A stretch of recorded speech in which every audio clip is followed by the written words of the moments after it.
Hi guys, it's me, Desi. Um, you can find me on Twitter at Desi the Blonde. I have an MSN mail at DesiTheBlonde at MSN.com. I've also got Google at Desiree Riley. I'm on Facebook at Desiree Riley. I'm on Pinterest at Desiree Riley. I do have Stumble Up as Desi. I'm on Amazon as Desi Riley. I'm on Goodreads, Desiree Riley.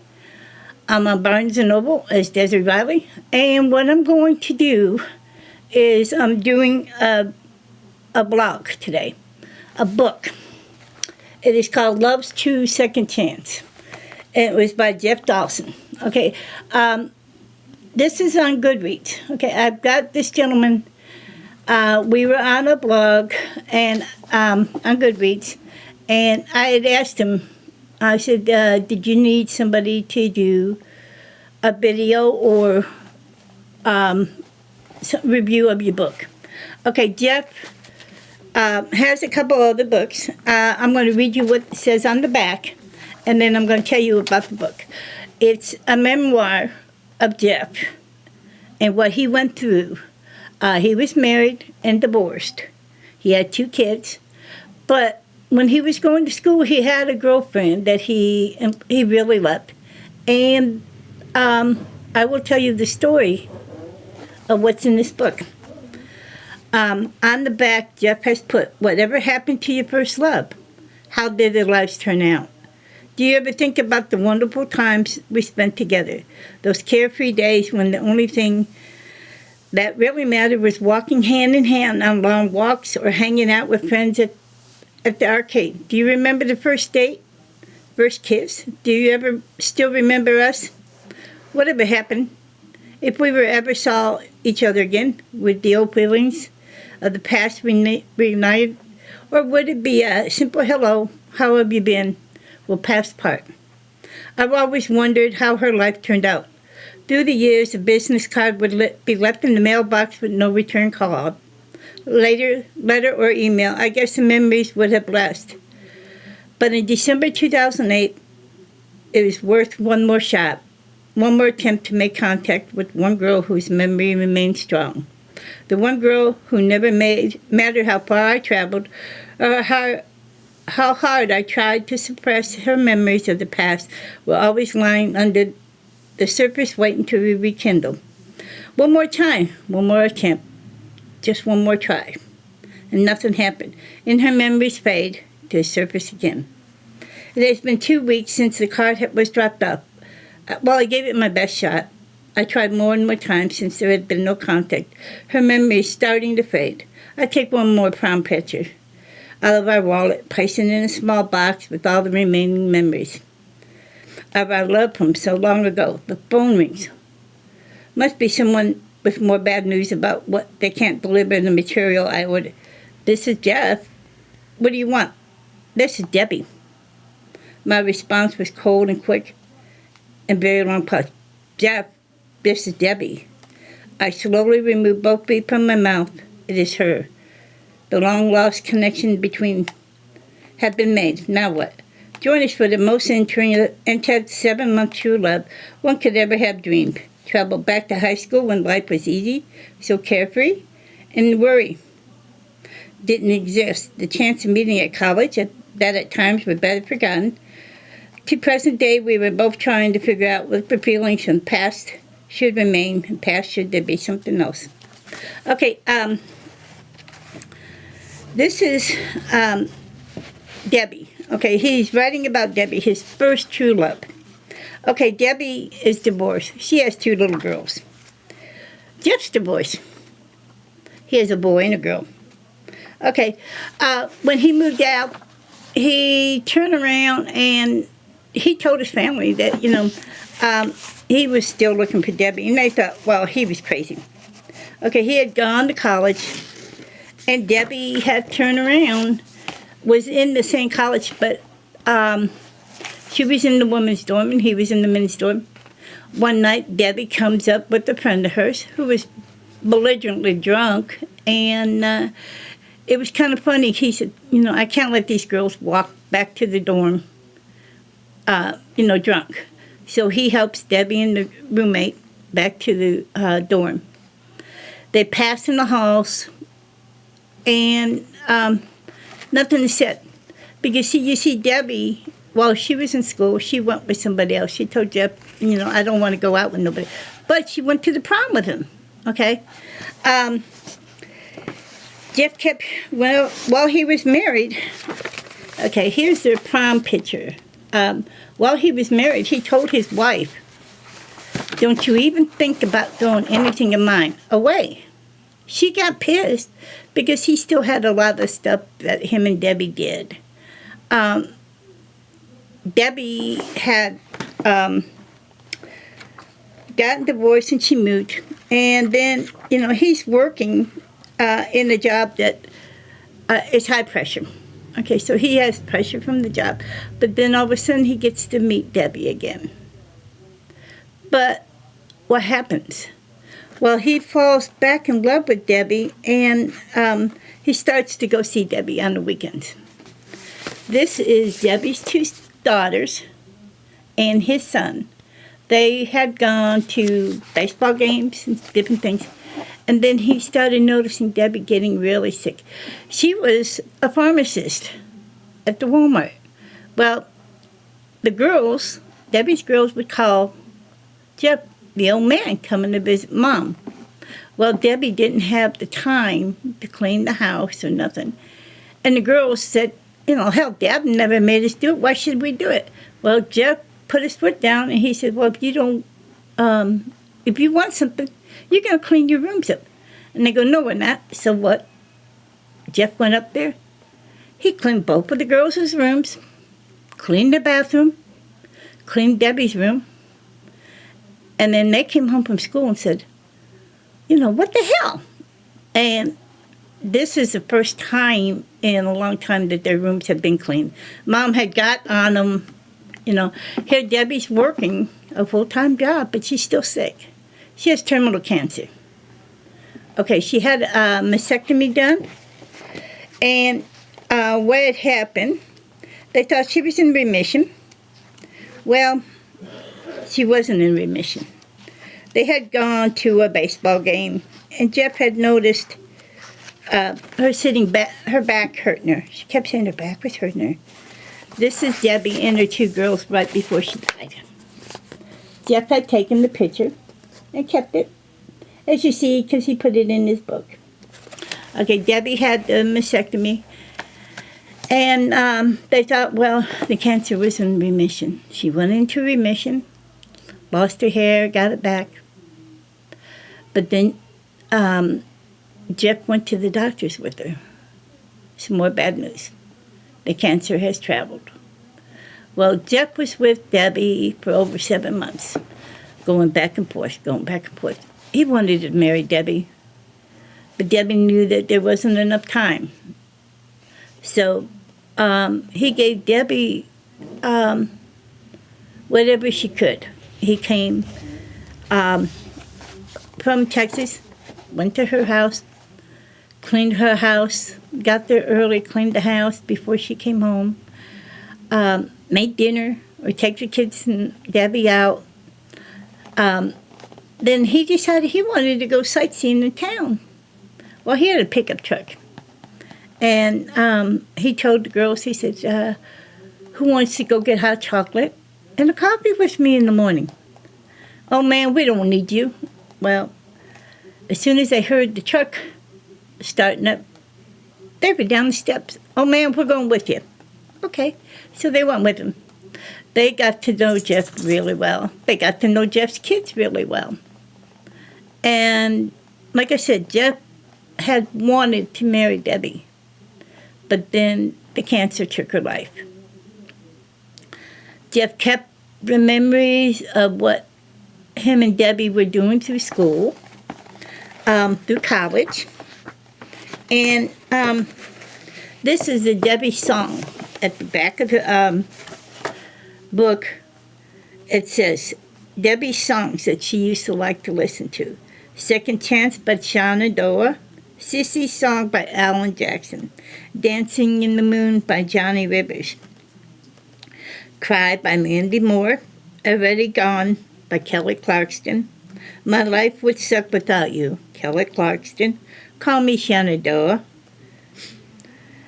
Here Without You, Three Doors Down. Cinderella by Stephen Curtis Chapman. Every Time We Touch by Cassandra. Or Cascada.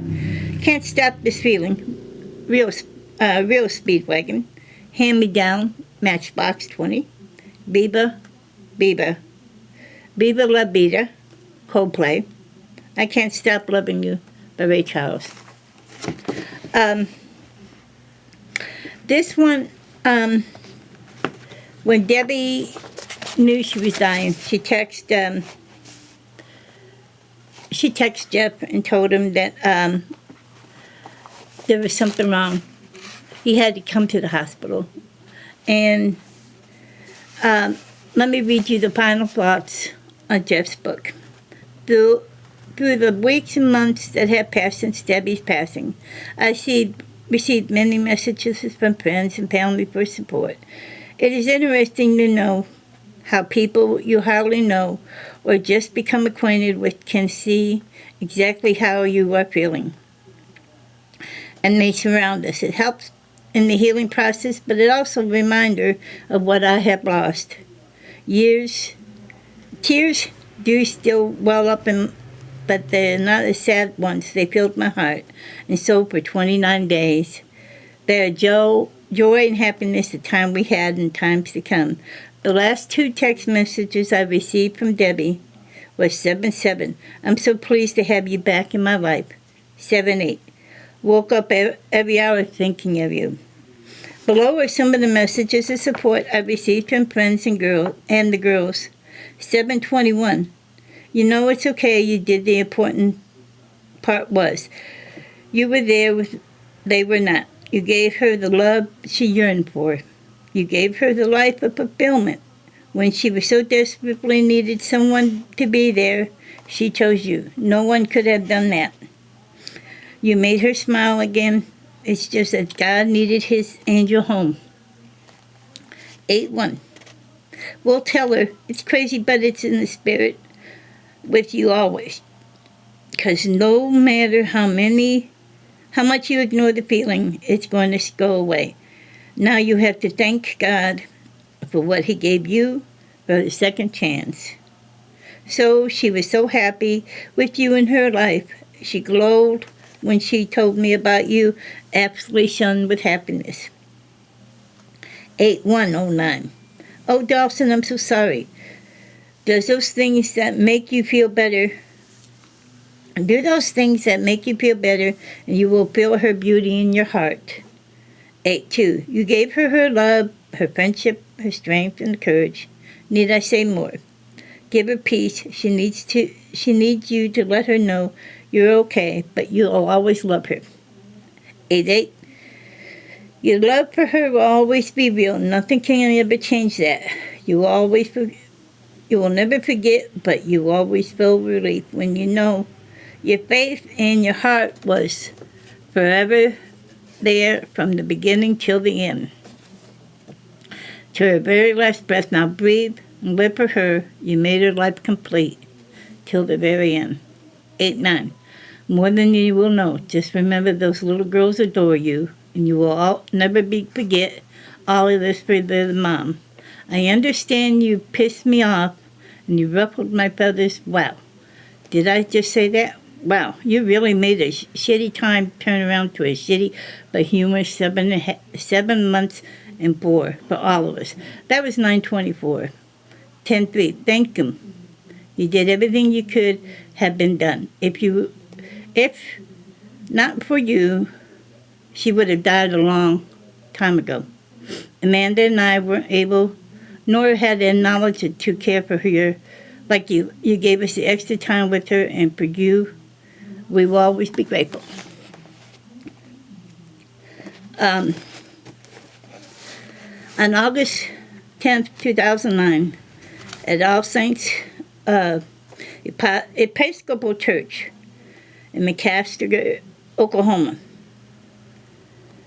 Mother Stephanie replied, Debbie Larson, I would like to thank you for your spirited discussion we had during Debbie's last night. I'm sure she was laughing inside. She really did enjoy the lively debate as long as she did not have to participate. I have dealt with the turmoil, despise, and the loss of a type of the one other post most of my life. I've always been able to put together a plan no matter how dire the situation is. And the future appeared at the time, but not at this time. Yes, I pray every day for guidance from God. I try and talk to her every day. I have been compared to having patience of Job, but how much more can one endure? Everyone I told you the story to is to convince that this is not a coincidence. Debbie and I were brought together one more time for what love, compassion, and companionship. Help take care of the girls during the final months. Give her an assurance that she had always to be loved. I had never felt so helpless or lost in my love. As I said in her eulogy, I had turned my life around and worked to live. I have no idea how to fulfill the vacuum cleaner. The girls truly taught me how to love and be happy again. The depths of pain and loss some experience I can never imagine. I really am looking for some type of guidance. I cannot believe or won't believe this is it. Jessica permitted me as a bastard angel, one that required to stay behind and keep helping those who needed it. It's funny that another dear friend has implied the same opinions. I'm not sorry for this time we spent together. I'm thankful for that. I am not sorry for getting so close to the girls, but I'm having a very difficult time dealing with the aftermath. Their thoughts and comments are greatly appreciated. Jeff Dawson. Like I said, this is a fairly big book. Usually they'll come in small paperbacks. But the way he did this, and I'm not sure who did his drawing. Let me see. It doesn't really say. But like I said, I read this book in about 3 hours. This is Debbie's graduation picture. He did put it in here in memory of those who have loved with all the heart and know the true meaning of loss. Whether through the heartache or personal loss for those who lost a loved one to cancer and those who have lost a parent or sibling, we share the same pain. To Jessica and Amanda, thank you for allowing me the short part of your lives. Love always, Jeff.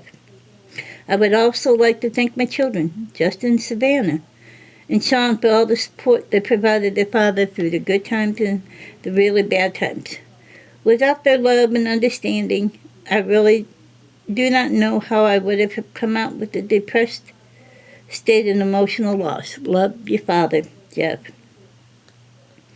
To the women who made this manuscript possible, Vicki, Kathy, Judy, Kathy, Debbie, Joyce, without their insight, editing, expert, and female perspective of the manuscript would still be locked in the memory banks. Thank you for helping me sort out, for giving me the courage to write the story, Jeff.